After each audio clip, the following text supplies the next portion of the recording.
Hello guys, hello Scorpio, welcome dito sa aking channel. Kapalaran 88 Scorpio. Alamin natin kung anong messages, vibration, gabay energy para sa lahat ng Scorpio. Ito ay sa second half of January 2025, Scorpio. Tingnan natin kung ano yung mga messages na pwedeng maging gabay mo or maging guidance sa second half. Energy work is number 22, balance. Okay? Scorpio, if ever lang na hindi balanse yung lahat sa buhay mo, unahin natin dito sa crown chakra mo. Okay, sa head, sa brain, parang ganun. Medyo marami kang iniisip na pabalik-balik lang. Yung parang kulang ka sa focus.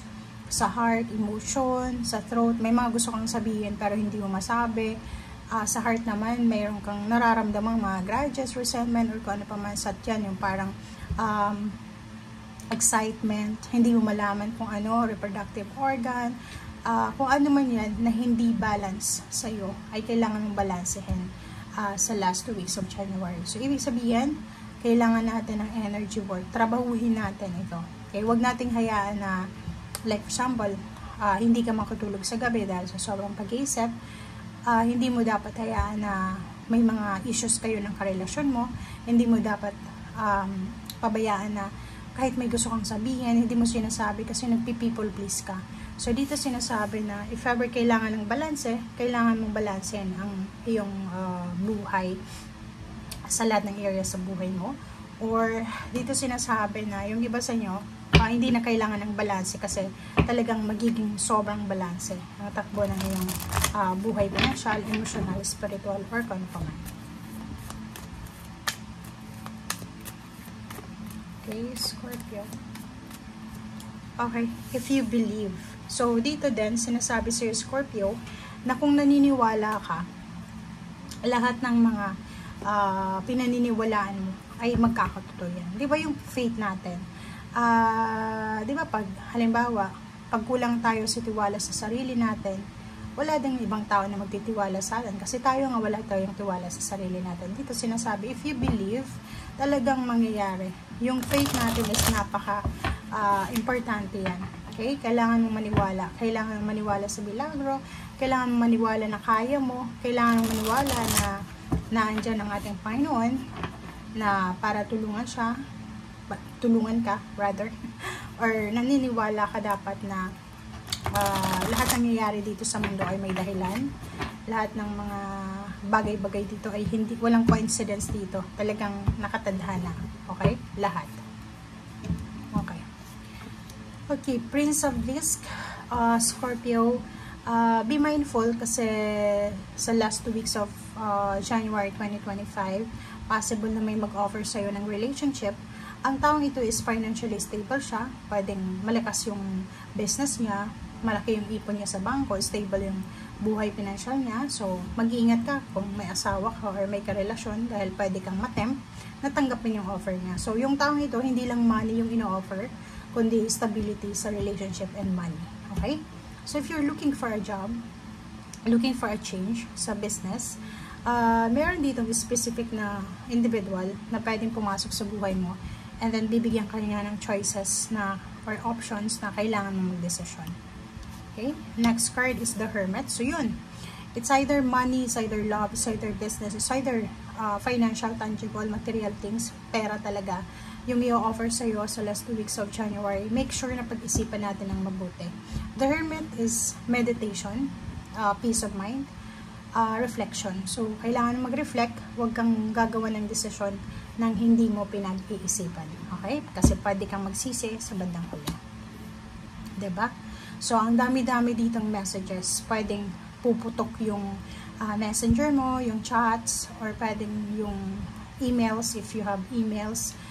Pwedeng sa mga kwento, kung ikaw ay may makakausap ng isang tao, aabutin kayo ng magdamag sa pag-uusap. Ang dami-daming kwento, ang daming messages. Okay?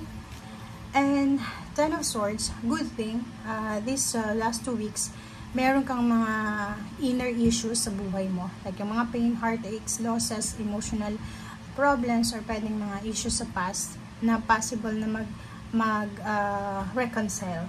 Okay? So, pwedeng may mga chance ng reconciliation, forgiveness, may mga chances ng new beginnings sa relationship, or even yung relationship ng magkakarelasyon, magpapamilya, boss-employee relationship. Okay? The moon, so same with the Pisces, maganda. Kasi itong the moon is para siyang alam mo yung the moon, hindi siya negative card ha. Yung the moon is your energy yan yan yung moon na nagre-remind sa atin na kailangan nating maging humble. Okay? Kailangan pag-isipan yung mga decision making. Huwag kang matakot na harapin kung ano yung dapat harapin sa buhay. Isipin mo na everything happens for a reason. Okay? Everything. Lahat. Walang coincidence dito sa mundo. Okay? So, Scorpio, isang huge, napakalaki na good news ang posibleng matanggap mo. Yun nga sabi ko sa iyo, ang dami-daming mensahe, offers, na posibleng matanggap ka. Yung Prince of Swords na to, tsaka Prince of Disc, posibleng yun nga, may makatatanggap kang job offer, pwedeng relationship offer, pero may kaakibat siya ng money. Okay? Next card, wow! So yun, it's a good news. Kasi meron ditong Scorpio na makakatanggap ka ng referral, or pwedeng i-refer ka sa isang company or sa isang work. And marireclaim mo yung power mo. May mga leadership offer dito. Leadership offer or leadership option na kailangan mong pagdesisyonan. Okay? You will reclaim your power. Lahat ng nawala sa'yo ay posibleng ibalik sa'yo ng universe. Okay? And strength card. Physically, sobrang strong ka. So either recovery siya ng mga emotional problems mo, recovery ng emotional or relationship. Okay, so may mga relationship na pwedeng masettle, maayos. Next is strength sa position sa trabaho. So pwedeng yung position mo sa trabaho ay secured na secured ka. Hindi ka dapat matakot na mawawalan ka ng trabaho or anything. Next is yun, physical health. Kung may mga issues ka sa katawan mo, you're assured na maayos ito. Mag-heal or posibleng makuha mo yung healing. Okay? Sa ilalim niya is High Priestess.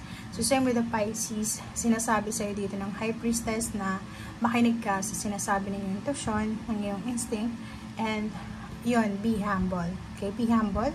Huwag nating isipin na lahat kaya natin gawin kasi hindi talaga natin kaya yun.